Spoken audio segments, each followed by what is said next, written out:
I said, let me start this. Hi, I'm host Eric. We're talking with famous people. And I'm here with Kimberly. I'm also here with Frank James, who claims to be an INFJ. Now, as a sergeant in the Thai police, I have sometimes be a big dick. I've seen a lot of stuff in my day, I tell you, on the beat, on the force. But, well, this guy's got big INFJ eyes. So he's got that one thing going for him right off the bat. INFJs tend to have those big eyes like that. Who do we know that's an INFJ? Huh? Who do we know that's an INFJ? Corey. Oh, I don't know Corey. Jay. Oh, I love Jay. Light bulb. I love light bulb. Alan, my friend who came over a couple times. Really? Yeah, really. All of those people seem different to you? seem so different to me. Well, it's just because you like some of them more than others. Jay's pretty like... Prokoki's an INFJ as well. Oh. You like okay, her? I see what you're saying, yeah. They're all very... It's like all INFJs... No, you're right, because it's like all, like when I identify with my ISFJ posse, we're all, I get it. It's hard for me to see outside of that, though. Yeah, well, all those people have a certain removal from things and a observation down upon things from a social perspective. Yeah, I guess it's just my perception of pulling what I want to see out of each type. Well, it's because you're an SI, Dom. So that's how you know things. All right, so let's watch a little bit of this guy and see what we think about him. What's up, tater tots? Just that's been going through my mind all day. I want to try that out. Everyone's gonna be like, "What the frick, tater tots?" I bet some YouTuber has probably already taken that, but whatever.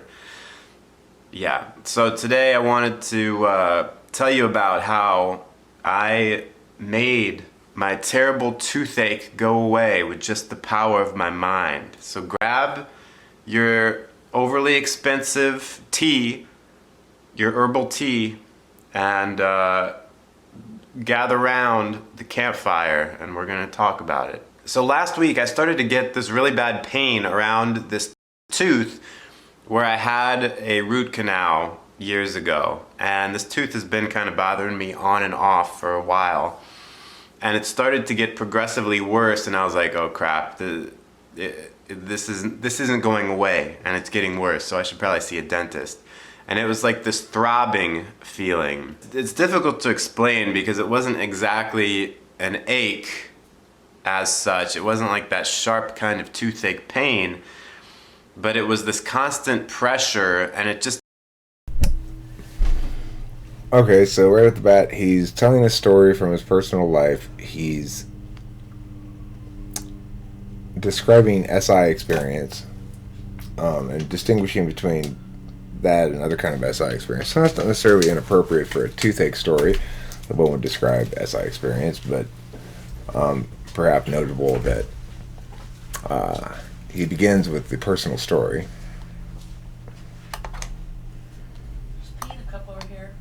Yes, I peed in the cup over there. You can pour it out if you want. It felt like my tooth didn't want to be in there anymore. It just felt like something was wrong. And it got to the point where it made me even feel like lightheaded and stuff like that. That freaked me out because I had never had tooth pain where I felt like weak and lightheaded. And it was even... I could feel it in the nerve. You know, like when you get Novocaine, you can feel how the nerve kind of goes up into your eye, and it's like, even it's in your tongue, and then it goes down your neck, and I was feeling it in my chest, I was feeling it in my arm. I felt like my mouth was getting kind of like swollen, and I was like, oh crap, is this an infection? Do I have an abscess or something? I was like freaking out. Like, it was so bad. I was at a party like a Christmas party where there was like a lot of people there, like 100 people. It was a big shindig. And I was there with my brother, and all of a sudden I just got overwhelmed by this feeling of pain in my tooth. Like, again. Okay, again, more SI storytelling. And the way he begins the story in one spot, then backtracks, kind of ignoring the progression of the story through time in an associative fashion, is very NESI. It's not, or SINE, it's not very NISE at all. And of course, everything he's describing, well, granted, again, this is about a toothache, but still, well, let's watch some more. Let me speed him up a bit.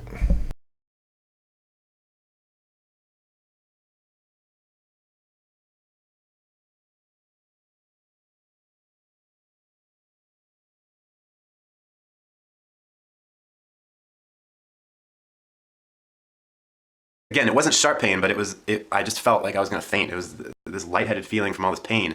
So I said to him, look, I got to go. I got to get out of here. And it was really embarrassing because I was in the top, I was like a floor up in this house where the party was, and I went down and outside. And then once I got into the porch, I like burst into tears, and I had like these feelings of panic come over me. It was it was embarrassing, but I was freaking out, man. I felt like Do you notice as well how rarely he makes eye contact with the camera? No, I'm not a huge eye contact person with the camera either. I try to remember to do it. I'm looking at the screen, so I'm not necessarily looking at the camera because I'm looking at myself on the screen. When I remember, I try to look at the camera because it's better FE to look at the camera. You'd rather see me looking at you, the audience who's listening to me, than somebody else off to the side like I'm not really included in the conversation, right? So that's an FE thing that suggests he's maybe not tool function FE. He's not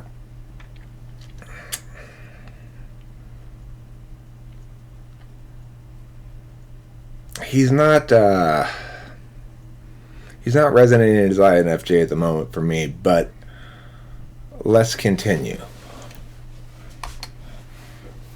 I had these, all the stories running through my mind of people who had tooth infections, and then the infection went to their brain and killed them, or it gave them a heart attack or something. And I actually had to have my brother drive me home because I was worried that I was gonna pass out at the wheel. So I made it through the weekend somehow. And then Tuesday, I finally had an appointment with an endodontist. It's a guy who specializes in root canals. So I went over there. They gave me an X-ray. They pull up the X-ray right in front of me. It's like instant. I'm seeing it 3 feet by 3 feet in front of me. My tooth blown up. The doctor looks at it and he says, "There's nothing wrong with your tooth." He's like, "There's no signs that this root canal needs to be redone. There's no signs of infection." And then he's like, went and prodded around. He's like, "Does this hurt? Does this hurt?" And in the end, he just said, "I think you just have muscle pain," and that's it. And I was like, "Oh, okay." And it was hurting that day. Even after the appointment, it was kind of hurting. But then I was like, "Oh, well, it's not. My tooth isn't dying, and I'm not going to die from an infection going to my brain. So, I guess at least that is good. I'm not going to lose my tooth." And the next day, it was gone. The next day, the freaking toothache was gone. Occasionally I still feel a little something, but it's not nearly as bad as it was. So it's sort of like this thing of, I made this toothache go away with my mind. But that's only because I think I brought this toothache upon myself with my mind. I convinced myself that it was much worse than it was. I was really freaking myself out, and I thought I was going to have to get my tooth pulled, and I was going to have to get a freaking implant or something, and here I am only 30 years old, and I was going to start losing my teeth. Sometimes when your mind gets latched onto some negative thing, even if it's not true, you'll just convince yourself that it's true. You'll make your reality into that false, really negative thing. If you convince yourself that you're dying of something, then your body will start dying from it. If you convince yourself that you have an infected tooth, your body will start acting like it has an infected tooth. Take that and apply it to your life in any way.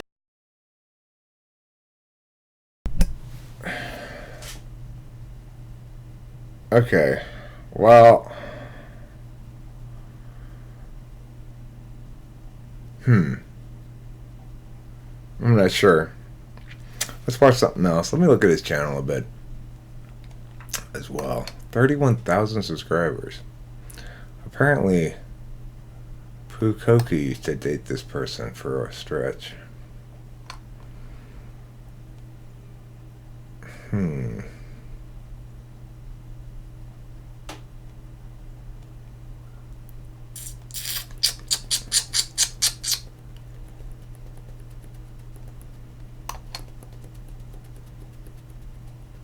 Hey everyone, I'm Frank. Thanks for stopping by. I'm glad to see you all here. Today I want to talk about your favorite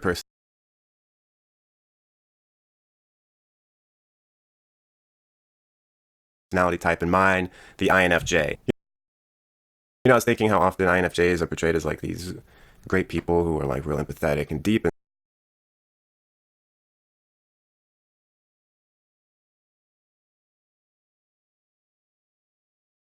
stuff. But the truth is, we can be pretty cold sometimes. Maybe we don't mean to be, but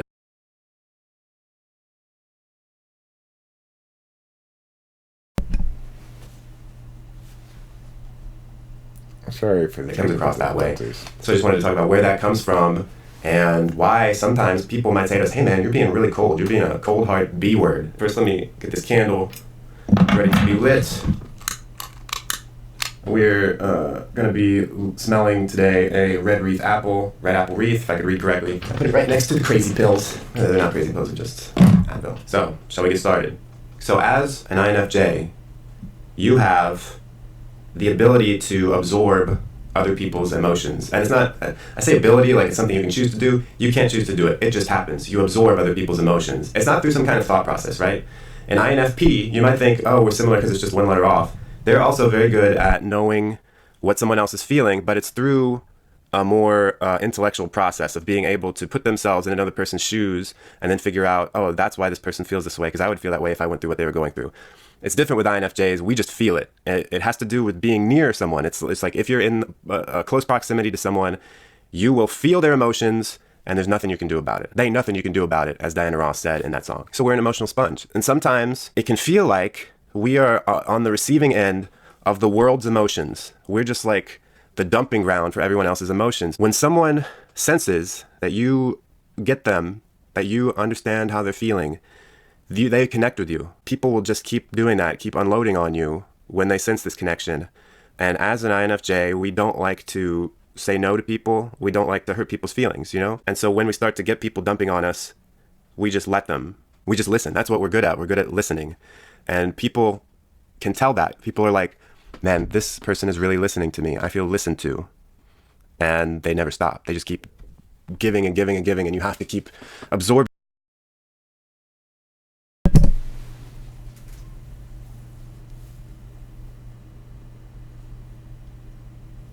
I've not heard an INFJ express this before. I don't think that the FE and INFJ experience is nearly as experiential as Frank here depicts it. I don't think they feel the other person's feelings. I think they understand the other person's perceptions and motivations.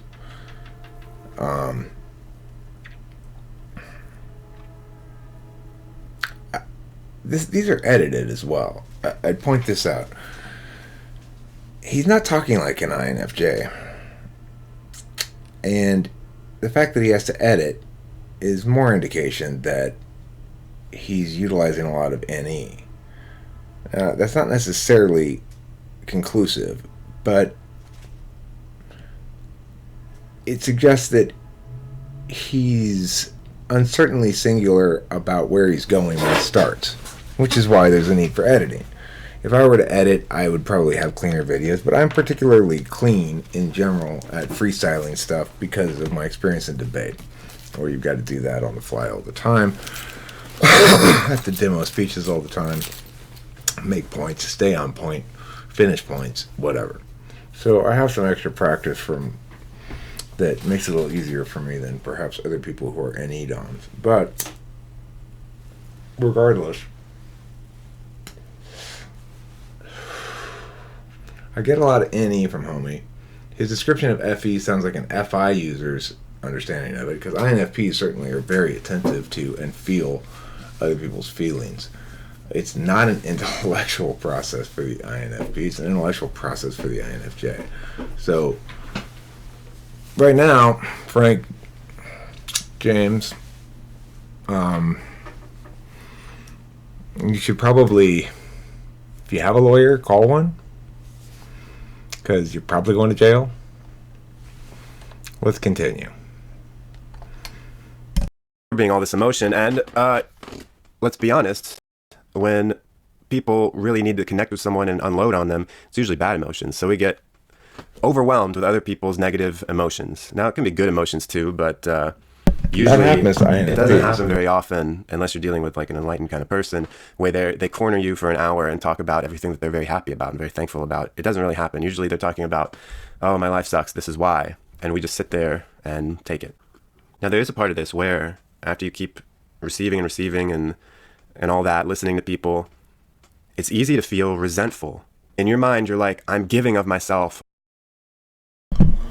Note that INFJs countervalue introverted feelings, which means really they've got a limited amount of concern for how you feel or how they feel. They have a lot of concern for doing things properly socially, and a lot of concern for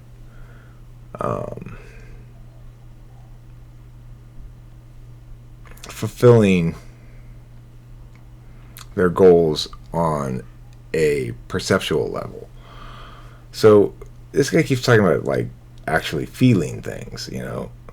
He feels resentful if somebody else keeps dumping their feelings on him, which he's feeling for an hour, and he can't stop himself from listening because he's an INFP. That's what INFPs do. They go, okay, I'll keep listening because I don't want to hurt your feelings because I understand how precious and important feelings are.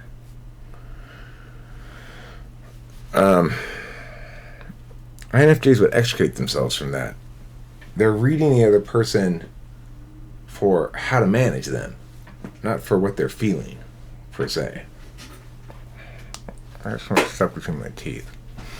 Anyway, let's give you a little bit more chance here, but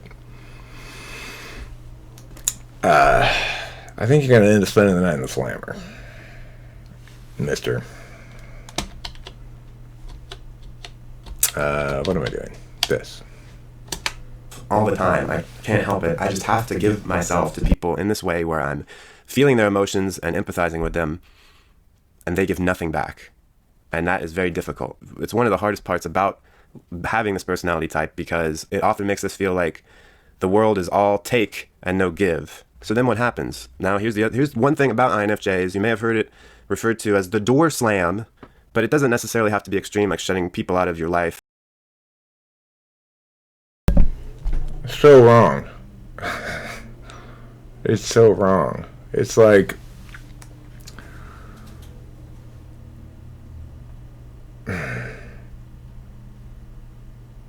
he's describing an INFP's experience entirely.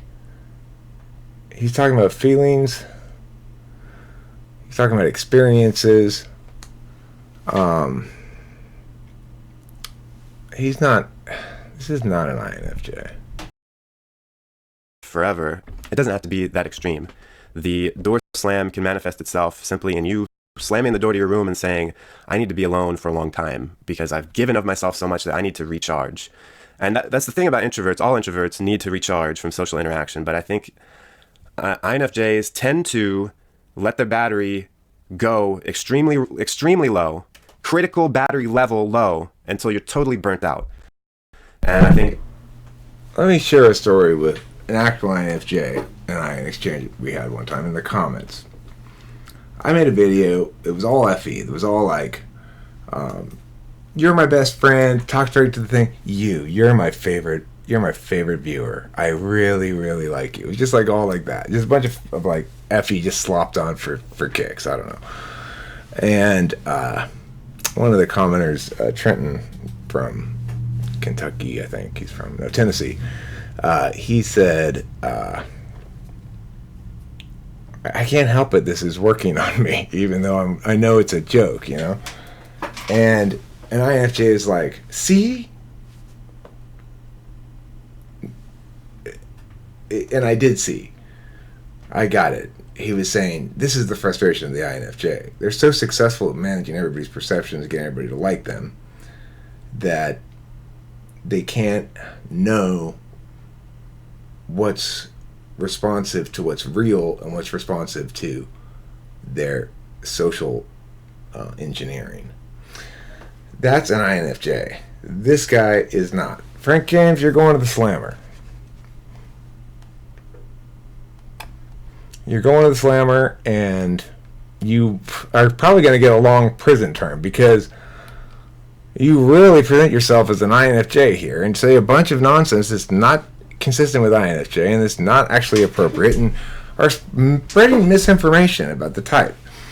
So, boo for you. And enjoy jail. The end. Thanks for watching. Don't forget to eat plenty of cheese.